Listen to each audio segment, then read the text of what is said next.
Angel. Because I would have been like, how naive can you be? Angel Reese is absolutely losing it after Caitlin Clark snagged yet another prestigious title in the sports world. Let's look at the big news, which is Caitlin Clark has been named the Associated Press Female Athlete of the Year. But hey, jealousy is human. We get it. The problem, dear Angel, isn't feeling envy. It's what you do about it instead of stepping up your game. You're out here hosting marathon live streams on your so-called platform unapologetically, Angel, while Clark is busy breaking a sweat. Was Angel Reese even in the conversation on this? Because I cannot imagine that she was. Somewhere her and Asia and Cheryl Swoops are all punching air, okay? Be in shambles. That's all we got to say. Be in shambles. And then, as if that wasn't enough, you try to spin the narrative calling out Clark's success is nothing more than white privilege and claiming her fans are racist. Seriously, Angel, blaming the world for your shortcomings isn't the flex you think it is. Maybe instead of pointing fingers literally and figuratively, you should take a page out of Clark's playbook, work hard, stay focused, and let your game do the talking, but self-awareness clearly isn't your strong suit.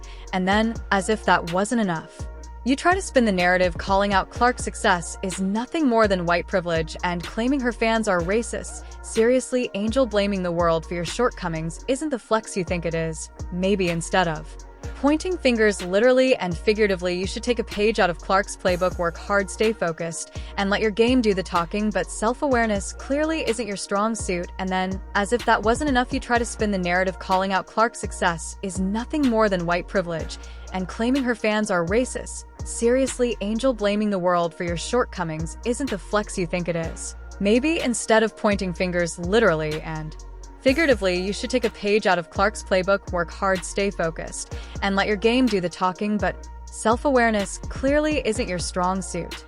Notice that doesn't say female basketball player of the year. Nah, she's female athlete. She beat out, for example, Simone Biles. All right, not to mention the Asia Wilsons and Angel Reeses of the world. And Angel Reese is Queen of Taunts, master of theatrics, and the ultimate ambassador of finger-wagging, while Caitlin Clark was out there rewriting history books and carving her name into the Mount Rushmore of women's basketball. Reese was busy auditioning for the next viral TikTok moment. Let's talk about how Angel Reese completely missed the memo on what actually matters in sports: skill, legacy, not embarrassing yourself on a global stage. Angel Reese, you can't beat a big bad wolf, but then kind of cry like Courage the Cowardly Dog. Nobody mourns when the villain catches an L.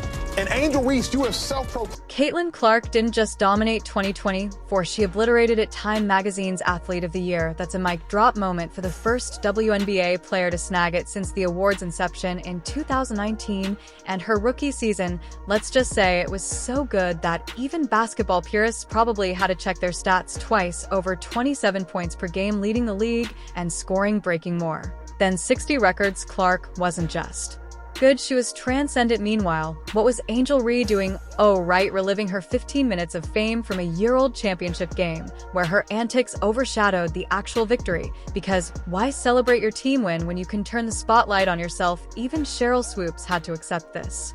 But the fact that that's the very first WNBA player to ever win Time Magazine Athlete of the Year is pretty special. Clark's brilliance wasn't limited to stats, though. She dragged the Indiana Fever, yes, the same franchise that hadn't sniffed the playoffs since 2016, back into contention single-handedly. Her games were must-watch television, her arenas were packed, and her influence extended beyond the court. Forbes 30 under 30 check comparisons to Michael Jordan and LeBron James. Absolutely. Meanwhile, Reese's biggest contribution to basketball culture seems to be her role as a walking, talking lesson on what not to do if you want to be taken seriously. It's almost poetic how Reese's NCAA championship antics now feel like ancient history, especially when Clark's achievements have eclipsed her so. When you literally go on Twitter and you search Rookie of the Year, Angel Reese, it is like everybody talking about why she's not a good basketball player. Yes, okay, a lot of her rebounds are her own rebounds. But she's having a historic season just like Caitlin Clark is, and I think that she deserves a lot more credit than what she's getting. Can we stop? See, so that right there is part of the problem. Let's stop comparing her to Caitlin Clark. Like, let's not. I'm saying people are doing that. No, I said she's true. having a historic season just like Caitlin Clark. Yeah, but Caitlin Clark is setting assist records. She's setting rebound rookie records. They're very different things, and so I think that's where a lot of the hate comes in. If I can be honest, if we really want to resolve Angel receiving as much vitriol as she does, we have to separate the two, because right now they are conjoined. But Angel's game is very, very different than Caitlin's. If we're able to stop tying them together, I think way more people will appreciate the things that Angel does well, as opposed to defending the greatness that is Caitlin Clark and what she does well.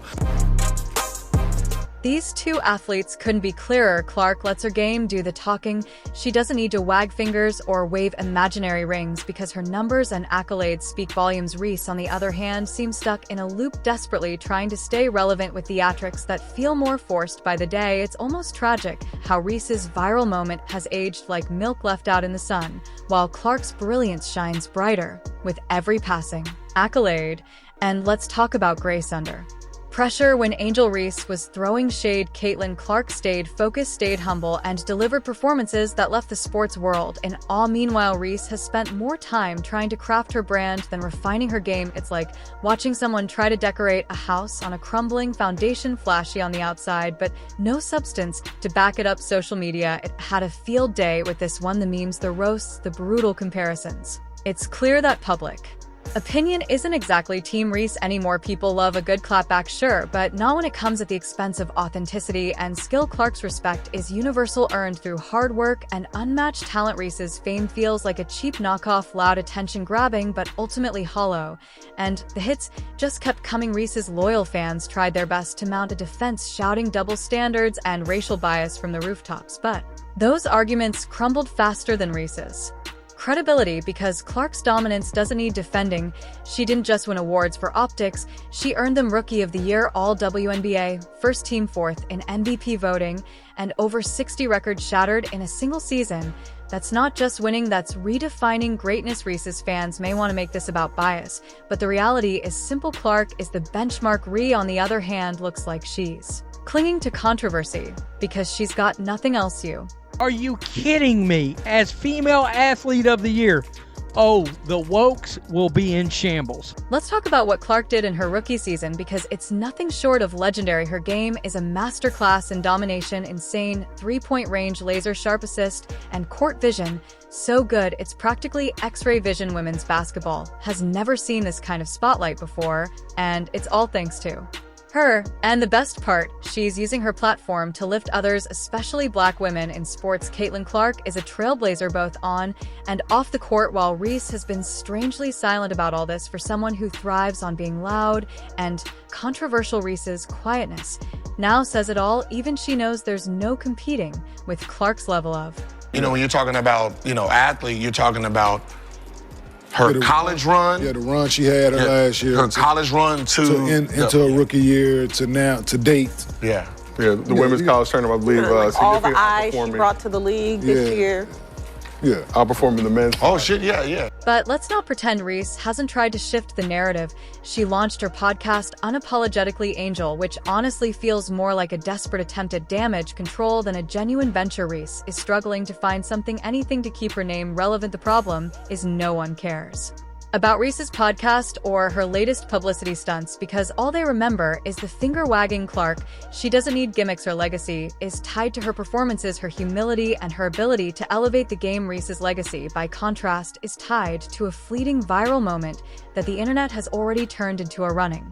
I think it's great, not just for her. I think it's great for the league. Yeah. Right? Like, everybody talked about the recognition that she brought to the W this season. So for her to be Time Magazine Athlete of the Year, I think it's really great for the league. Here's the thing, this isn't just about basketball stats. This is about what it means to be great. Caitlin Clark's Time Magazine honor is more than just an award, it's a declaration. She's not just an athlete.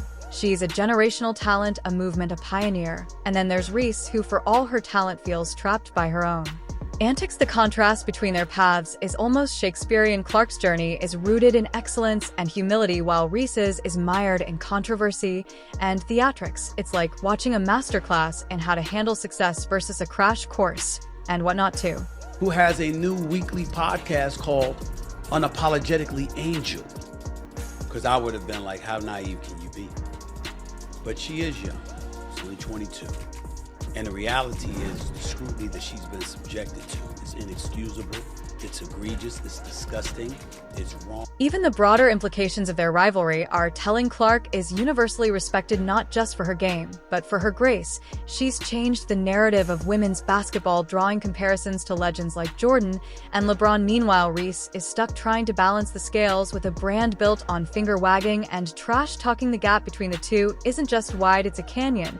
And as Clark's accolades keep piling up, Reese's relevance seems to be fading faster than anyone expected. Let's be real, if Reese wants to salvage her legacy, she's got to evolve fast. The theatrics need to go, and the focus needs to shift to her game. But let's not hold our breath. Subtlety and self-awareness have never been Reese's strong suits while she's busy figuring out her next move. Clark is out here making history. Reese might have had her moment in the NCAA spotlight, but Clark, she owns the spotlight now. Reese is good, sure, but Clark is generational. And as the world continues to celebrate Clark, Reese is left scrambling, trying to stay relevant in a narrative that's clearly moved on without her. So here's the harsh reality. Angel Reese theatrics might get you a headline, but they won't get you a legacy. Caitlin Clark is out here becoming a global icon, elevating women's basketball to heights it's never seen. Meanwhile, you're still riding the coattails of a fleeting viral moment. It's time to take notes, because while Clark is busy building an empire, you're stuck being the court jester in her kingdom.